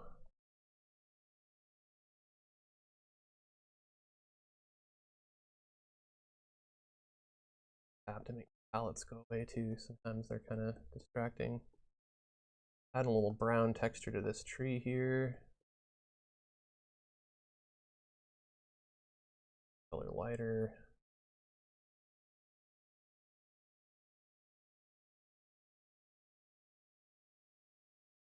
Nice wood texture there pretty easily. I really used just about one custom brush for this, for most of this that I've done for the trees here, for the grass, for the mountain, and then for this, it's been this bristle worn brush is what it's called. And the brushes that are going to end up coming with this may differ from what I have here, so I don't even know that this will even be included. Hopefully it is, because it's a good brush. But if not, I'm sure there's ways to get custom brushes. Pretty easy to make your own too. I haven't actually tried it, but the feeling if it's like any other application, it's pretty easy. You'd probably just either draw it in ArtRage and capture it, or you could import it from somewhere else. Tree there, and those leaves.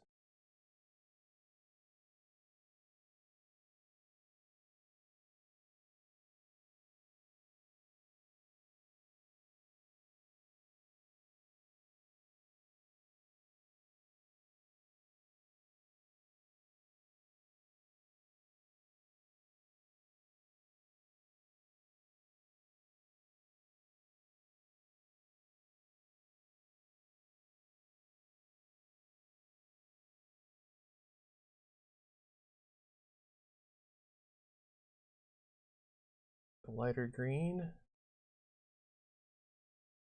I'm going to tap so that I'm getting fewer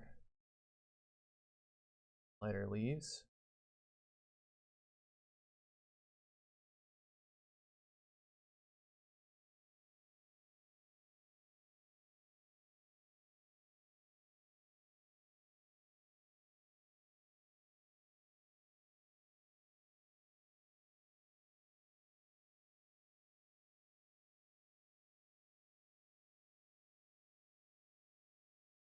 And that kind of works for the tree. I might go along the edge of the trunk too. I'm being kind of nitpicky here. Edge not perfect.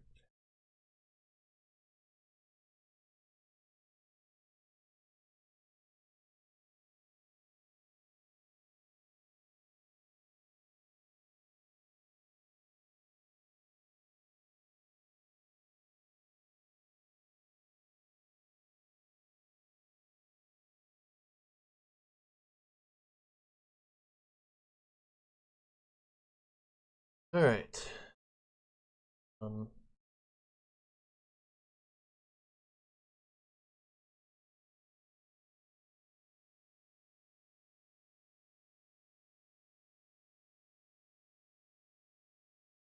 Aaron, you are so talented. You can work with any digital software and make it look easy. Thank you. I think once you learn the principles of painting, it doesn't matter whether you paint with Corel Painter, ArtRage, or with acrylic paint in real life, or oil paint, or watercolor. I think when you know the principles of painting, lighting, color, blending, all those things, form, shape, value, then it doesn't really matter what you use. in the end, it comes down to preference and like what are you more comfortable working in. And I've used ArtRage enough. I mean, honestly, you know, this is like the first time I've painted a landscape using these new tools. I haven't practiced this before, and you can see, you know, like I kind of already know what to do because I know what generally what kind of brushes I need. I know what colors I need to use. I know what shapes I need to use, and all that stuff. Whether I use this or something else, I'm going to be able to do.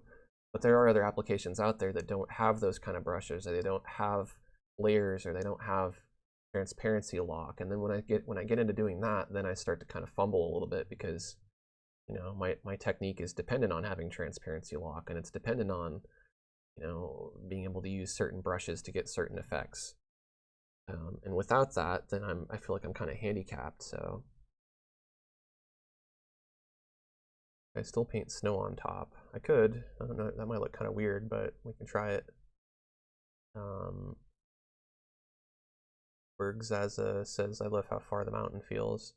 That is pretty easy to do using value. You know, things that are further away have more atmosphere in front of them, more of the sky color, and so all those particles kind of make it look further away. I mean, they make it lighter and they make it more bluish if it's a blue sky. And then having that mist near the bottom helps too. In fact, I could start to do some more mist places here and there as well. I'll enhance that. I'm intentionally kind of not finishing the sides of this here too. A little mist near the bottom. I don't know if that'll show up. That helps kind of push the different layers back. Layers of trees behind it.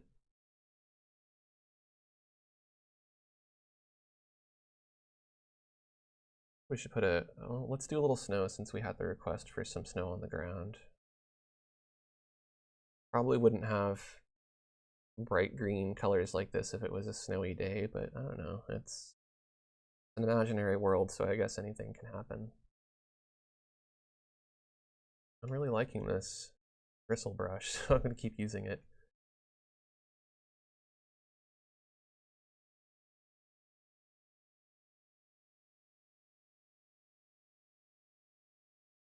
These nice, organic, random-looking textures that really make your work stand out and look more traditional.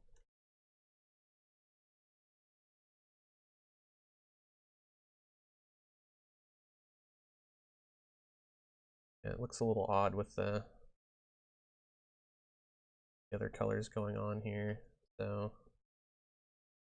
I don't know that it necessarily reads as snow. I don't like the snow. I'm deleting that. Sorry. I'll do snow some other time. I don't want this to look too strange. I want it to look like a semi-decent piece here. Do a cloud. Fun chance to demo the cloud brush. Do that. Here down above the sky.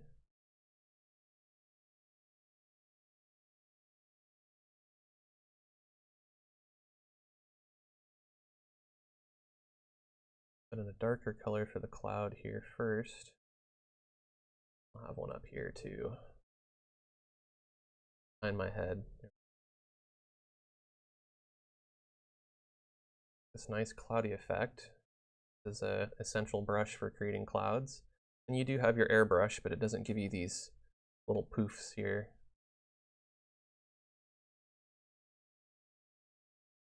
Highlights on our clouds.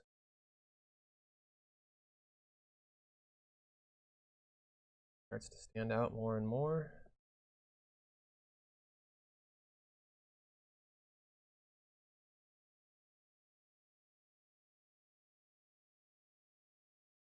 I keep the highlight on the highlight side. You notice the highlight side on everything is on the same side because the light in this case is coming from the right to the left.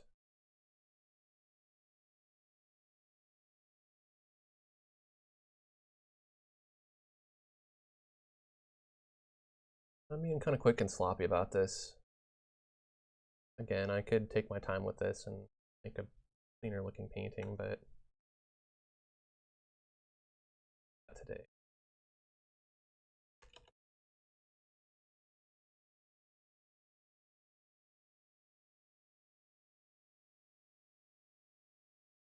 And there's so many different blenders you can use. Blend out the bottom of it, you can do that. Let's try Harsh Chaos.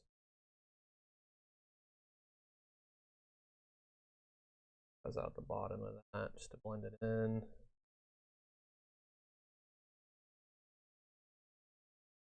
Seeing how that looks on the mountain, if that helps anything.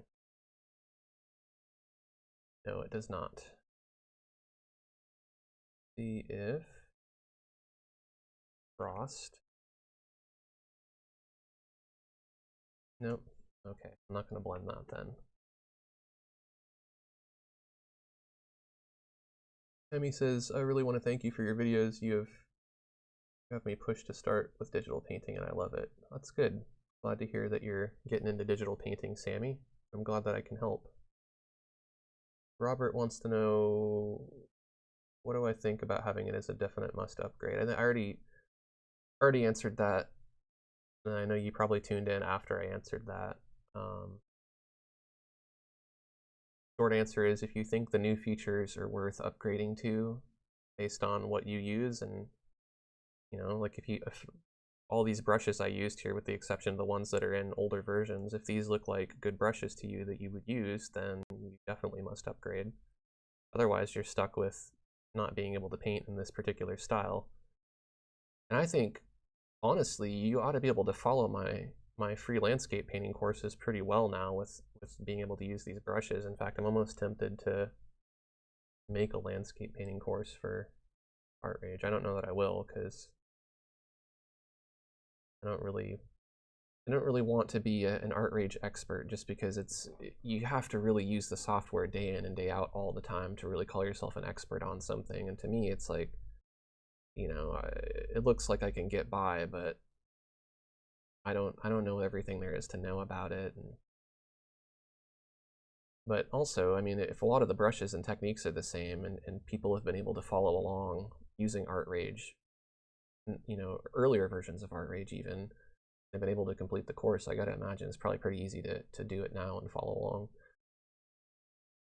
JDR says, am I painting a particular place, or is this coming straight from my head? This is all from my imagination. It's, you just, if you paint enough landscapes and you watch enough Bob Ross or Bill Alexander, it sticks. But I also do a lot of painting outside too. I'll take out my tablet. I have a Cintiq Companion, and I take that outside and I set it up on an easel and I paint landscapes right there in person. Do I have more precision than in ArtRage 4? Do you know what pixel you're pointing at, or can you resize a layer accurately? As far as do you know what pixel you're pointing at, I guess you're referring to the color sampler. It seems to do it per pixel as far as I can tell.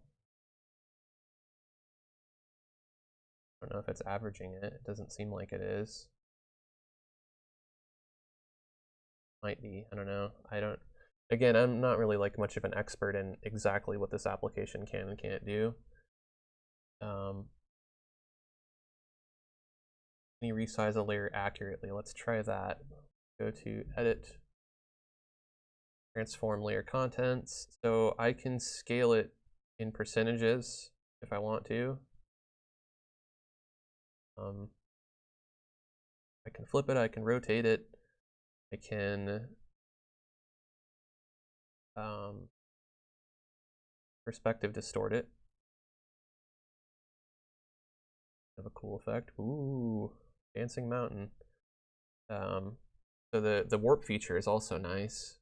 Let's check that out. Actually, I haven't played with that. To do that, I want to maybe down that stuff on a separate layer. Oh well. Guess I can't do that. What can I warp? Let me just make a new layer here that I can warp.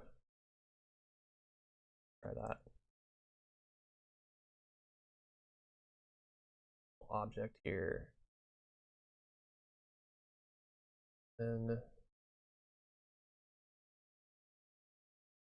I don't know if the warp feature is in transform or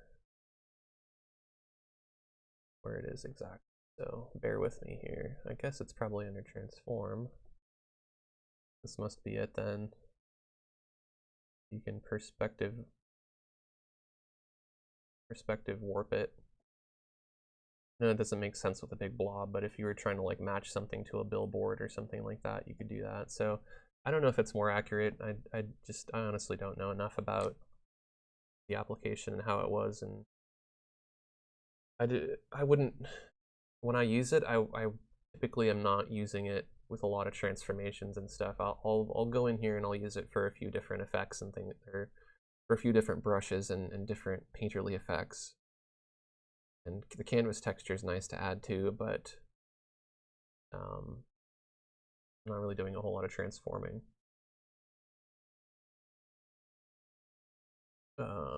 Because ArtRage, or Bergzaza says, because for me, ArtRage 4 is lacking precision, which forces me to constantly swap from a GIMP to have better editing tools.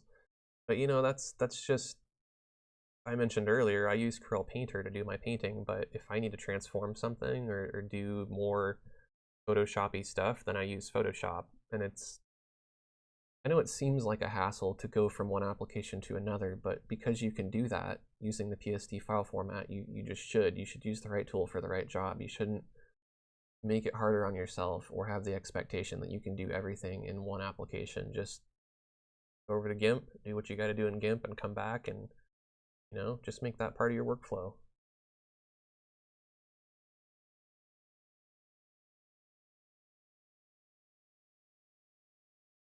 Bergaza says what pixel your brush points at.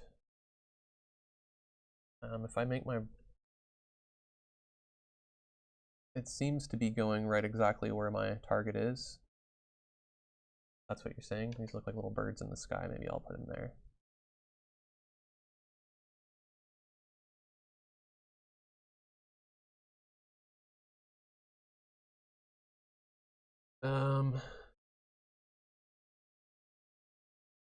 Bergzaza says, I know, I just dream of software that would do everything. But then you think about how Photoshop is. I don't know if you've used Photoshop a lot, but Photoshop is an image editing, animation, video editing, 3D, art, typography, design, web design, application. It does all these things, and it's so damn hard to find what you're looking for because it's just got too much stuff. It doesn't need all that stuff. Photoshop just needs to be for like image editing. It doesn't need to be a painting application because it's really not a very good painting application. A lot of people use it, and a lot of people will be like, screw you for saying that, but it's not. It's not the best painting application out there. And so I personally don't want to paint in it, but it is the best image editing application. And Corel Painter and all the other art applications out there are not very good at image editing, so it's essential to have both. Do software developers sponsor artists to use their software? Yes, some do. I don't know if sponsor is necessarily the exact correct way to phrase it, but there's some amount of partnership between artists and software companies, and I'm sure some, you know, like a sponsorship is like, depending on how you look at it, like if ArtRage was to say, hey Aaron, we'll give you, you know, $1,000 to demo our software, that would be a sponsorship, and you know, that would be completely different than what I'm doing, which is reviewing the software essentially, and I'm not getting paid for it. I get, you know, I get a free copy of ArtRage. That's great, and I'm not expecting to get anything other than that. I think that's fine because, you know, I always want to be able to share information with people, and I think that has value. But if it was a sponsorship, you know, I would only do it if I felt that my viewers would actually find what I'm pitching to be valuable, you know. Like I've had companies, it happens every month. Companies send me emails and say, hey, we have this product, we'll send you one, or we'll give you X amount of money if you know, give us a good review on your channel. And the majority of the time I just delete their email or, you know, tell them to take me off their mailing list because it's just a lot of crap that I don't want to, it's not worth money to me to be trying to sell people stuff that they don't want, you know. Anything that I recommend on my channel is stuff that either I use or I think, actually it's got to be all stuff that I use, you know. I mean, there's things that I use more than other things, and there's things that I rank in different ways, but I'm not going to say, you know, buy this if it's not something that I'd use myself.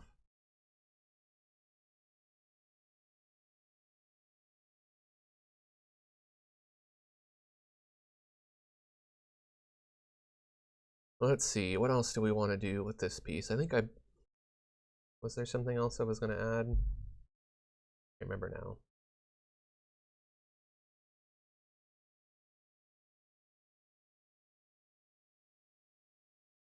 I was going to show the transfer, or the warp, and I did that. What time are we at, too? We're almost at 2 hours now. So I'm not going to try to finish this and make this a completed painting. There's going to be tons and tons of landscape painting videos, or examples of landscapes that I've painted that are going to be on my YouTube channel throughout the rest of this month. Those are paintings that I spent more time on, and I was very focused, and I used Corel Painter, and I was in my element, and those are going to be a better example of how well I can paint. This is just kind of a quick demo of some different landscape components, so, you know, this isn't like something I would print and put up in a gallery or anything, but I'm not going to add anything else to this piece. I'm going to try to answer the rest of the questions about this. Gave away the codes. I'm letting people know that they can get ArtRage when it comes out in January. And again, this is going to be recorded, or it is being recorded, so you'll be able to watch this whole live stream on my YouTube channel and on Twitch. And I will put in the description of the video the link to buy ArtRage, and you can buy ArtRage 4 now, which is the current version, and then you'll get a discount on version 5. So if you didn't get one of the free license keys, you can at least get it that way. It won't be free, but you'll get a discount on it. And if you want to learn how to paint landscapes using my landscape painting techniques, as I mentioned before, I have that free landscape painting course. I'll just show that. Why not? I'm not going to show the course, but I'll the website. So you go to my website, aaronrutten.com, Corel Painter video courses. Got this whole list of courses here. There's the free landscape painting crash course, which was originally recorded for Corel Painter X3, so software-wise it's a little outdated, but all of the techniques and brushes are still applicable to newer versions and the current version of Corel Painter. And then I have Advanced Landscape Painting with Corel Painter 2015, Cabin and Mountain, and Old Barn. So if you're interested in learning how to paint architecture in a landscape, this is a fun course. You can paint something complex like this. I know this looks really advanced and really intimidating, like how am I going to paint something like that? But I break it down into individual steps. And I've already had students complete this course, and it just blows my mind that if you explain something well enough, anybody can learn how to do what you can do. It's really cool to be able to see somebody submit a painting that looks as good as the one I painted, if not better, because they added more stuff to it and took more time on it. And so definitely check all that stuff out. So I'll go ahead and bring that to the end of my ArtRage 5 demo. Go on over to artrage.com and check this out, or check out the current version of it. It's also available on mobile. The mobile app doesn't have quite as many tools and features, but it's still a good mobile app, one of my favorite mobile painting apps. Again, you know, I wasn't paid anything to do this, although, you know, I would gladly accept thousands of dollars for any review, but I did this because I want to be able to share the latest and greatest digital art software with you, and this is something new that's fun to talk about, and so that's why I did. And I'm going to try to do more reviews of software that I don't normally use, because I think that has value. Not everyone's going to want to use what I use, and that's perfectly fine. I don't expect them to. And I think it's fun to be able to see like the range of what's out there, because each of these applications have things that the other applications don't. So, you know, there might be something in there that stands out to you that you really want. Amaran says thank you for the video. Tian says thank you very much. As always, great video. You're welcome.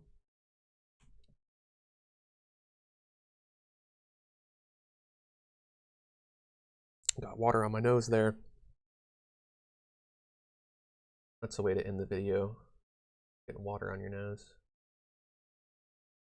Berg Zaza says thanks. That was awesome. You're welcome, Berg. Mardan says thank you, Aaron Rutten. You are a genius, and today we have all learned a lot from you. When is your next live video? That's the most popular question I get when I do a live stream. When's my next live stream? I don't know. Just like I never know what I'm gonna paint during the live stream, I never know when I'm gonna do the next one. I know that my friend and fellow artist Lawrence Mann and I are gonna do a live stream about Patreon and how to get paid to make art on Patreon from your fans. But that's, you know, we're gonna do it, but we don't know exactly when, but it'll be soon. And then I just try to do these like, you know, at least once a month if I can, and they're kind of spontaneous. If I can give notice, then I'd usually do on like Facebook or Twitter. If you're subscribed to me on YouTube and Twitch, you should get a notification when I'm live streaming. So if I just do it spontaneously, you'll know that way. You can, you know, take your lunch break at work or whatever. But yeah, that's just kind of how it is with live streams, you know. I know it's better to plan it out and everything like that, but I'm a spontaneous person. Sometimes I'm just like, I'm hanging out in my office and I'm like, what am I gonna do today? I feel like doing a live stream. I'll do that. So, and I do.